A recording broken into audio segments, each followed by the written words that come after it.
கோபி ஈஸ்வரி 2 பேருமே சேர்ந்து காரில் வந்துட்டுருக்காங்க. அப்போ ஈஸ்வரி சொல்கிறாங்க, இங்கே பாரு கோபி, உன் மூஞ்சி சரியில்லை. ஒரு வாரமாக ஒரு மாதிரி தான் நீ இருக்க. என்ன பிரச்சனை? ஏதோ பிரச்சனைன்னு தெரியுது. அதுக்காக தான் என்னை தனியாக நீ கூட்டிகிட்டு வந்திருக்கணும் எனக்கு தெரியும். சரி சொல்லு அப்படின்னு சொல்லிட்டு ஈஸ்வரி சொல்கிறாங்க. அதெல்லாம் ஒன்றும் இல்லைம்மா, நான் சும்மா தான் கூட்டிகிட்டு வந்தேன் அப்படின்னு கோபி சொல்கிறார்.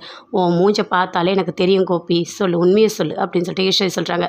அதுக்கு கோபி சொல்கிறாரு, இல்லைம்மா நம்ம வீட்டுக்கு ஒரு குழந்தை வந்தால் நல்லா இருக்கும்ல அப்படின்னு சொல்கிறாரு. ஆமாம் நீ சொல்கிறதுலாம் கரெக்டு தான்.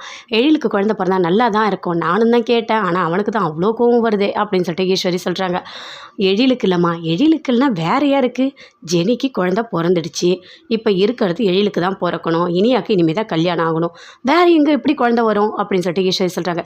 எனக்கு தான் குழந்தை பிறக்க போகுது அப்படின்னு சொல்லிட்டு கத்துறாரு. அதை கேட்டோடனே ஈஸ்வரி பயங்கரமாக ஷாக் ஆகுறாங்க. என்ன கோபி பேசிகிட்டு இருக்க அப்படின்னு சொல்லிட்டு. இதெல்லாம் நல்லாவா இருக்கும்? இது என்ன அந்த காலமா? இப்போ எனக்கு குழந்தை பிறக்கும் போது என் மாமியாருக்கு குழந்தை பிறந்துச்சு, அதெல்லாம் அந்த காலம். இப்போலாம் இதெல்லாம் கேட்டாங்கன்னா போகிறவங்களாம் கை கொட்டி சிரிச்சிட்டு போவாங்க. இதெல்லாம் நல்லாவா இருக்குது அப்படின்னு சொல்லிட்டு ஈஸ்வரி சொல்கிறாங்க. அதுக்கு கோபி சொல்கிறாரு, நானும் சொல்லி பார்த்தேம்மா ராதிகா கிட்ட, ஆனால் என் பேச்சை கேட்கவே இல்லை. கண்டிப்பாக அந்த குழந்தைய நான் பெற்றுப்பேன், அதுதான் எனக்கு எல்லாமே நல்லா இருக்கும் அப்படின்னு சொல்கிறாம்மா அப்படின்னு சொல்லிட்டு கோபி சொல்கிறாரு. அவள் அப்படியா பேசினா? எவ்வளோ பெரிய தப்பு தெரியுமா? ஆனால் நீ பண்ணதெல்லாம் போதும் கோபி, நீ இதுக்கு மேலே பேசாத, வீட்டுக்கு வண்டியை விடு அப்படின்னு பயங்கர கோவமாக ஈஸ்வரி சொல்லிட்டு இருக்காங்க. இங்கே பாரு கோபி, நல்லா புரிஞ்சுக்கோ, ஒரு குழந்தை பிறக்க போதுன்னா எல்லாருக்கும் சந்தோஷமாக தான் இருக்கும். ஆனால் இது சந்தோஷமாக இல்லை. இப்போ போய் அதுவும் இனியாக்கு இன்னும் கொஞ்சம் நல்லா கல்யாணம் பண்ண போகிறோம். அதுக்குள்ளே இப்போ உனக்கு குழந்தை பிறந்தா நல்லாவா இருக்கும்? ஏற்கனவே உன்னை பார்த்தா ஜெனி அப்பாவுக்கு சுத்தமாக பிடிக்காது. இதில் உனக்கு குழந்தெல்லாம் பிறக்க போகுதுன்னா அப்பா எவ்வளோ பெரிய அசிங்கம். நீ பெற்ற 3 குழந்தையோட வாழ்க்கையும் அழிக்காத அப்படின்னு சொல்கிறாங்க ஈஸ்வரி. அப்படியே பயங்கர கோவமாக வீட்டுக்கு போகிறாங்க. போனோடனே இப்படி வேர்த்து கொட்டி போய் உட்கார்றாங்க ஹாலில். அப்போ கரெக்டாக அப்படி பாக்கியா பார்க்குறாங்க. என்ன தாச்சி, என்ன ஒரு மாதிரி இருக்கீங்க அப்படின்னு சொல்லிட்டு கேட்குறாங்க. அதெல்லாம் ஒன்றும் இல்லை, நான் வெயிலேருந்து வரேன்ல, அதான் ஒரே வேர்த்து கொட்டுது, வேறு ஒன்றும் இல்லை அப்படின்னு சொல்கிறாங்க. கொஞ்சம் தண்ணி கொடு அப்படின்னு சொல்லிட்டு வாங்கி குடிக்கிறாங்க.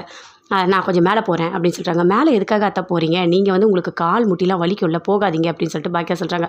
பரவாயில்ல பாக்கியா, நீ இங்கே இரு, நான் போய் பார்த்துக்கிறேன் அப்படின்னு சொல்கிறாங்க. அம்மா வேண்டாம்மா, உனக்கு காலெல்லாம் வலிக்கும், ஏம்மா நீ மேலே போகிறேன் அப்படின்னு சொல்லிட்டு கோபி சொல்கிறாரு. எல்லாத்துக்கும் காரணமே நீ தான். என் கால் வலிச்சாலும் இப்போ நான் படிக்கட்டு ஏறி தான் ஆகணும், வேறு வழியே கிடையாது அப்படின்னு சொல்லிட்டு பயங்கர கோவமாக உள்ளே போகிறாங்க.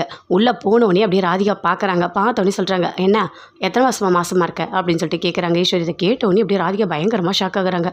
உண்மைலாம் தெரிஞ்சிடுச்சா அப்படின்னு சொல்லிட்டு. 2 மாதமா? சரி, இந்த குழந்தை வேண்டாம் அப்படின்னு சொல்கிறாங்க ஈஸ்வரி. அதை கேட்டோடனே ராதிகாவுக்கு பயங்கரமாக கோவம் வருது. ஏன் வேண்டாம்? எதுக்காக வேண்டான்னு சொல்கிறீங்க? நான் இந்த குழந்தைய கண்டிப்பாக பெற்றுப்பேன் அப்படின்னு சொல்கிறாங்க. நான் தான் சொல்லிட்டேன்ல வேண்டாம், எவ்வளோ பெரிய அசிங்கம். அவனுக்கு 3 பசங்க இருக்குது, பேரம்பேத்திலாம் எடுத்துட்டான். இப்போ போய் குழந்தை பிறந்தா நல்லாவா இருக்கும்? இந்த குழந்தைய பெற்றுக்கிட்டு யாரை அசிங்கப்படுத்த போகிறீங்க அப்படின்னு சொல்லிட்டு ஈஸ்வரி சொல்கிறாங்க. இந்த குழந்தை கல்யாணம் ஆனால் எல்லாருக்குமே பிறக்கும். நாங்கள் இப்போ தானே கல்யாணம் பண்ணிக்கிட்டோம், அதனால் இப்போ தான் எங்களுக்கு பிறக்கிறது கரெக்டு தான். ஏதோ நிறைய பேருக்கு கல்யாணம் ஆகி ரொம்ப வருஷம் குழந்தை இல்லாமல் இருந்து வயசான காலத்தில் பெற்றுப்பாங்க, அதெல்லாம் கூட கரெக்டுன்னலாம். ஆனால் இதெல்லாம் சரியா? 4 பேர் என்ன பேசுவாங்க அப்படின்னு சொல்கிறாங்க. 4 பேர் பேசுறதுலாம் எனக்கு தெரியாது, எனக்கு இந்த குழந்தை வேணும் அப்படின்னு ராதிகா சொல்கிறாங்க. சொல்கிறத கேளு, கண்டிப்பாக இந்த குழந்தை வேண்டாம் அப்படின்னு சொல்லிட்டு பயங்கரமாக கத்துறாங்க ஈஸ்வரி. அதுக்கு ராதிகாவுக்கு பயங்கரமாக கோவம் வருது. அங்கேருந்து சொல்லிட்டு ஈஸ்வரி வெளியே போயிடுறாங்க. அப்படியே கோபியை பார்க்குறாங்க, முறைக்கிறாங்க. ஐயோ எனக்கு ஒன்றும் தெரியாது அப்படின்னு சொல்லிட்டு கோபி அங்கேருந்து ஓடுறாரு. ராதிகாவுக்கு பயங்கரமாக கோவம் வருது. ஈஸ்வரி பயங்கர கோவமாக அங்கேருந்து போகிறாங்க. கோபி பின்னாடியே போகிறாரு.